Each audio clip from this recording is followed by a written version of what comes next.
દર્શક મિત્રો, એક ભારત ન્યૂઝ મીડિયામાં આપનું હાર્દિક સ્વાગત છે। વડાલીમાં દૂષિત પાણીનો મામલો। શહેરના 5 મિનરલ વોટર પ્લાન્ટના સેમ્પલ લેવાયા, તપાસ શરૂ।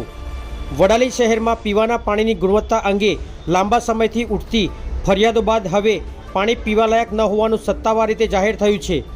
આથી વહીવટી તંત્ર સક્રિય બન્યું છે।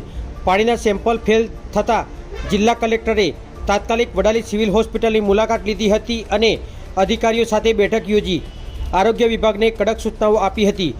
હાલમાં વડાલી શહેરમાં આરોગ્ય વિભાગની કુલ 16 ટીમો દ્વારા યુદ્ધના ધોરણે સર્વે હાથ ધરવામાં આવી રહ્યો છે।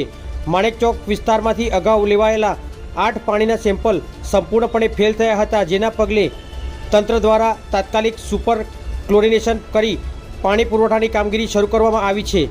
પરિસ્થિતિની ગંભીરતાને ધ્યાનમાં રાખીને મામલતદાર વડાલી હર્ષવર્ધન પરમારે વડાલી તાલુકા આરોગ્ય અધિકારીને કડક પત્ર લખી શહેરમાં કાર્યરત મિનરલ વોટર પ્લાન્ટમાંથી વિતરણ થતાં પાણીની ગુણવત્તા પણ શંકાના ઘેરામાં હોવાનું જણાવ્યું છે। પત્રમાં તમામ મિનરલ વોટર પ્લાન્ટના પાણીની ગુણવત્તા તાત્કાલિક ચકાસવા અને દરેક પ્લાન્ટમાંથી સેમ્પલ લઈ લેબોરેટરી ટેસ્ટિંગ માટે મોકલવા તાકીદ કરવામાં આવી હતી।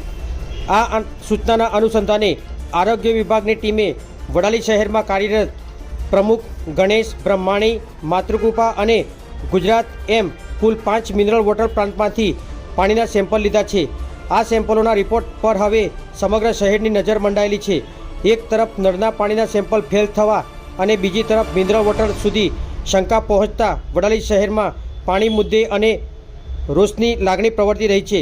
આગામી સમયમાં તંત્ર દ્વારા આ મામલે કેવા પગલાં લેવાય છે તે હવે જોવાનું રહ્યું। બ્યુરો રિપોર્ટ, વિશાલ ચૌહાણ, સાબરકાંઠા।